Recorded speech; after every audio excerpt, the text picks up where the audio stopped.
Good morning, good afternoon, good evening. That is Jack. I'm Conrad. This is the 45. We're going to take a quick look at lost opportunities. There's so many lost opportunities in that transfer window, they don't even fit on screen. Transfer stupid style. The British window is still open for a few more days. On the 16th, it closes. Some of these teams may yet take advantage of some of those opportunities available to them and make some good moves. There have been some developments today, which we'll touch on, which may pull some of these teams out of this area. However, starting with Burnley, they scored 43 goals last year. They're going to need some options. Sean Dyche has clearly been frustrated. He's been calling for some moves. They've still got some time, but they may be in the process of relegating themselves. Yeah, they've obviously not started very well this season. 0 wins, 0 points from 3 matches, and they don't even look that assured defensively, which has been that traditional. It's Burnley. It's the traditional football. It's kind of ugly, but they get points. They finished 7th in their second season back in the Premier League. They're not at those heights anymore. 15th the season after that, and then 10th last season. Currently in 18th, and you look at the spending, when you come into the Premier League, you need to invest. And they did that first couple of years, invested some good money. That's the big figure you got to wonder. 1.2 billion spent. They spent 1.2 million of those. That's not very much of it. And the reason we call it the Pochettino Effect is because this is a squad that's been pushing very, very hard to punch above their weight for so many years without a lot of recruitment to overhaul. You don't need an overhaul, but you do need some fresh faces, which I think they definitely could use. And so Sean Dyche obviously wants those improvements, wants those recruitments, and I think if you can spend a little bit more in the last few days of this British transfer window, they'll have a much better chance of staving off relegation, because obviously I think neither of us perceived Burnley as even a bottom 5-6 team in the league. Absolutely not.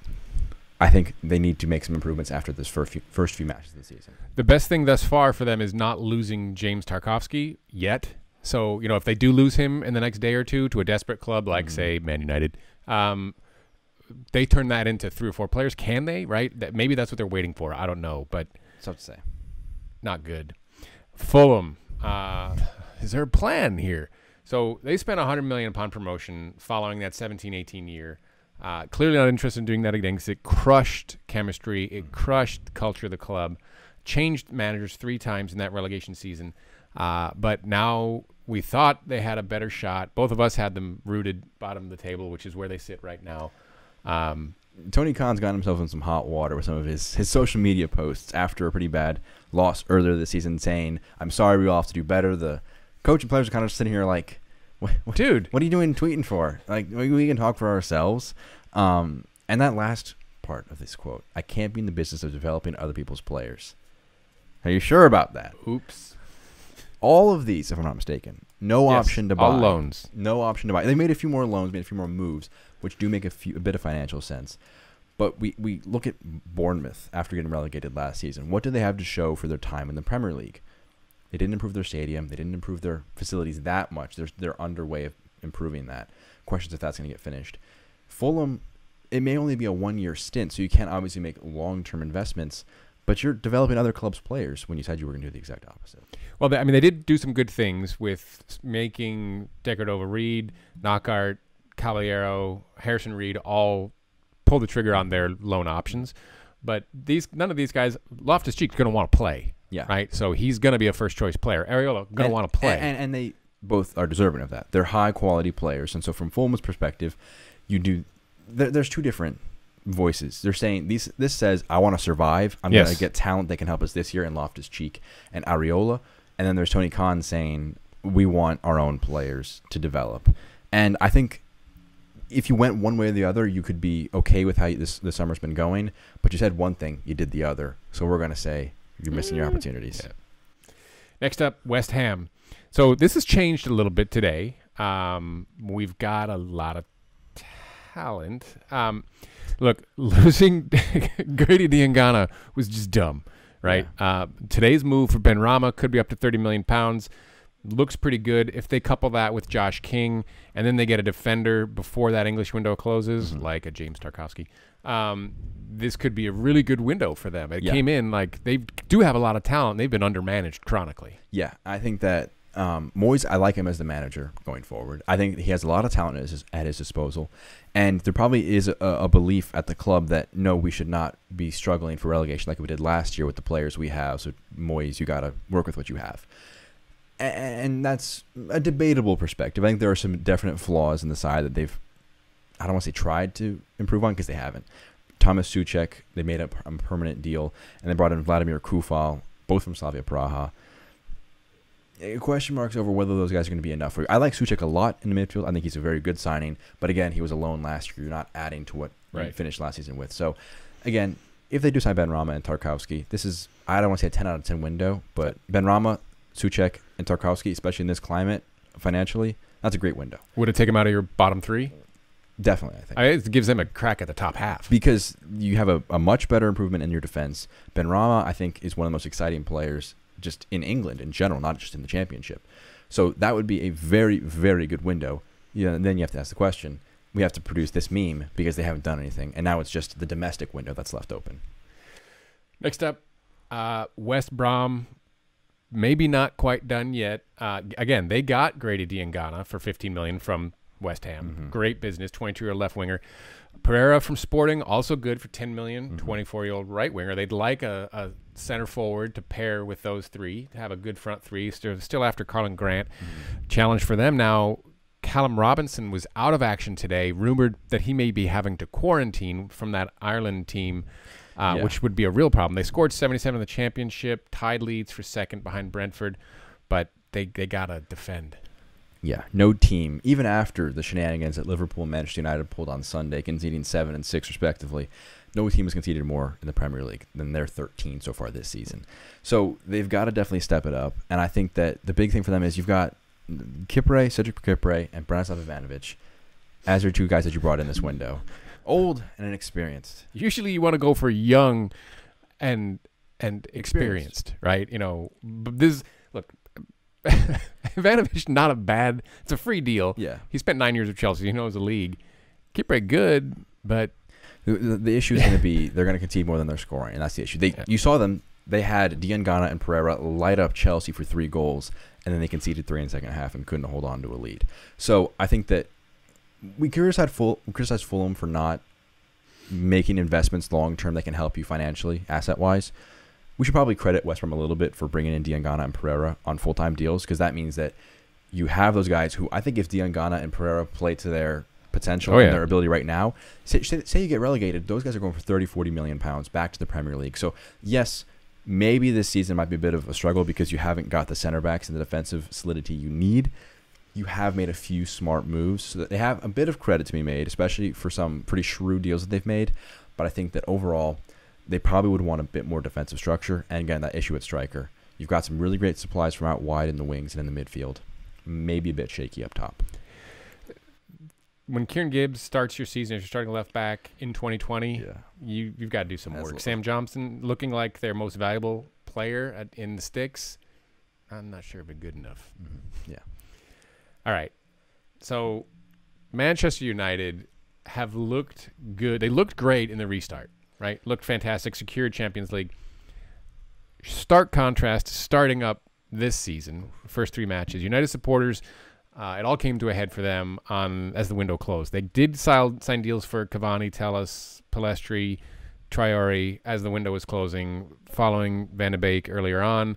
They did not manage to get help at center back, and those deals that we mentioned, they left it very, very late to do those. I think they were fortunate. This is some accidental strategic genius move to not get Sancho and tie up a lot of money in him. Well, we have different perspectives on Sancho. I've said both that it would be a great transfer and also be not a great transfer, because I remember we made a couple, I think a month ago at this point, earlier on in the window, like June time, we might have said United should not sign Sancho. They should instead take that £106 million and spread it, diversify it onto several positions. We mentioned Telles. We wanted them to sign Declan Rice. I believe we wanted a center back and a striker as well, Joshua King, another guy who's still rumored with this club. They didn't go for Sancho like we kind of recommended, but they also didn't spend that money. And this is a bigger theme in Manchester United. There is such a huge divide in the fan base between, is it Ole out, is it Glazers and Woodward out, or is it both? I think both can be true, but what we've seen is that when Champions League comes around, when you qualify for the Champions League like they did last season, 3rd place, they spend less. They didn't feel a need to improve on a squad that finished 3rd last year. They should have. And they've made some pretty dubious decisions when they have decided to sign some new contracts with players. Well, so let's look at this. This is the top 10 keeper wages heading into this year. And you'll notice that there's 3 Man United badges on here. In Sportrek's list, they actually have Asmir Begovic in that 10th spot, but obviously he's got shipped to Championship with Bournemouth. That puts Romero in that top 10 with De Gea and Henderson after his new deal. I can't hold a candle to Ed Woodward financially. That guy's a genius with the books. But this I have to actually question, and shows a lack of footballing knowledge, shows a lack of financial knowledge. You all have to do is sit Woodward down, ask him, how many keepers can you start in a match? 1. And you have 3 of them. And Kepa's we thought was the worst contract, right? It was a 7-year deal that he's on, right? And what they gave up to buy him. You know what? I'm not gonna let off on Kepa. That's still the worst deal. $375,000 a week for De Gea, and that deal ain't letting up in a long time. Nobody else. So just to put that in more perspective, United are spending £545,000 a week. The rest of the other 7 in that top 10, $770,000 wages. And you can only start with 1 goalkeeper. And the fact that your third choice, Sergio Romero, is making a comparable amount to Alisson Becker, best goalie in the world by a lot of people's accounts. And who's not in that list? Ederson. It's like $65,000 a week. Yeah. And so he's like 13th. For about, I don't know, what is that? That's like 5 Edersons almost. You can... It's almost 10. It's like 8 Edersons. Oh, sorry. I'm shortchanging them, actually. They can get a larger amount of Edersons. And, you know, the bad with Ederson is he's so good with his feet. Maybe you could stick one in the midfield. Say you have a couple of injury problems. Start in the midfield. He could be a sweeper. Absolutely. Are you going to put Sergio Romero as a CDM? No. I remember he wanted to leave. His wife was very vocal as the window was closing and get us out. You know what United should have done? They should have shipped Henderson, if I'm being honest. Yeah, it's the wrong choice because he doesn't have the United DNA. You do not pay him £100,000 a week to be the understudy to David De Gea. You rather loan him back to Sheffield United and suck it up and pay those wages. And you still they may yet do that. And you still get clowned, but you don't have him wasted development while also paying him literally almost the 4th most in the league. I don't know if they can even if they moved him to another English club, right? He won't go to the Championship. That's stupid. Yeah. But putting him in another Premier League club, then you're going to have Romero as your second guy, and he's pissed off. Yeah, so you've created this problem for yourself that you have to keep Henderson because he's irritated. He wants to be number 1. He's good enough. It's also just indicative that the United does not have a coherent strategy from top to bottom, and the man at top is not good at his job either. This is via the mirror. This hit our phones this morning as we were kind of thinking about how we were going to approach the kind of these opportunities that have been missed. And he's prepared to fire Ole. Fine, right? We can talk about tactics if we need to. Yeah. But realistically, Woodward needs to fire Woodward and put self-interest aside, right? I mean, he's the problem. Yes, Ole is not a defensive mind. He has always played with his running the other way. Right? He's not a defender, and he doesn't bring that to as a manager. The thing that I think frustrates me most about United is there's so many different lenses you can look upon this with. Woodward, I think, could do a great service for United, just not as the chief footballing mind from the boardroom. Because it's okay to admit he's a good commercial guy. He's a great commercial guy. He has built the brand like no other club in the world. That's why you should not fire himself. But he should be moved, and you bring in a director of football, bring in guys who know and understand the sport, and also probably you can still fire Ole, I think. I think you can still look at bringing in another coach. The big issue, if you had a director of football, and say you brought in Harry Maguire and Aaron Wan-Bissaka, which Maguire was a player that Mourinho wanted, what would Mourinho have done? He would have had a deeper block, a deeper defensive team, and Maguire's positional awareness, his passing ability, his aerial prowess would all shine, and he would become under less pressure because there's less green grass behind him for him to turn like a tractor. He's playing like he's running for his life, and that would just help them overall. But and so we could have looked at the Maguire and Wan-Bissaka deals in a better light 12, 18 months later had they had a clear focus, because Ole, for what it's worth, he's going to play attacking football. So maybe if you had invested that money in smarter attacking talents, especially more proactive defensive ideas, maybe he'd have a bit more success. So maybe you can make the argument that investment and recruitment's been poor. But I think that there's a very good argument when I see on Twitter, I see people it's almost a 50-50 divide. You're either Ole out and you want to focus everything on that, or you're saying we can't get rid of the manager until we get rid of the real problem, because it's the constant cycle. You fire a manager, you bring in a new guy, you give him some money, he qualifies for the Champions League. don't back him anymore. Don't give him any more money. He gets fired, goes all on again. Happened with Van Gaal, happened with Mourinho, and it's happening with Ole Gunnar Solskjaer. So yes, it's a bit harsh on him for that, especially for a club legend after that night against Bayern Munich. But I think at the end of the day, you have to ask some questions, especially after a 6-1 loss. Pochettino's out there. Yes. Pochettino is a guy that can make the most out of every bit of talent that's in that club. Use the midfielders to their strengths. Don't play the high line. Don't give Harry Maguire the need to run for his life back to his own goal, chasing after somebody, which he's ill-equipped to do. I remember I read a article from Daniel Taylor earlier today in The Athletic, and there were some good points in it about why United should go try and get Pochettino. And the best point I thought was, yes, United fans may hate the Glazers. They may hate Woodward as the guys leading the club. But ultimately, you can't get them out. They own the club, and Woodward has made them a lot of money because of his commercial success. So there's no pressure on them because the fans can't apply that hard enough, at least, unless they get some serious backing from a global movement. So if you have accident-prone owners, decision-makers, you need a manager who can maximize that. That's Mauricio Pochettino. He's able to get the best out of this group, and I think he would be very good with this team. Again, the same issues will be raised a year or two from now when he's not getting back after finishing 4th this season, say, for instance. So United are a very fun club to talk about because they have a lot of problems. Indeed. Opportunities. Let's look at them as opportunities.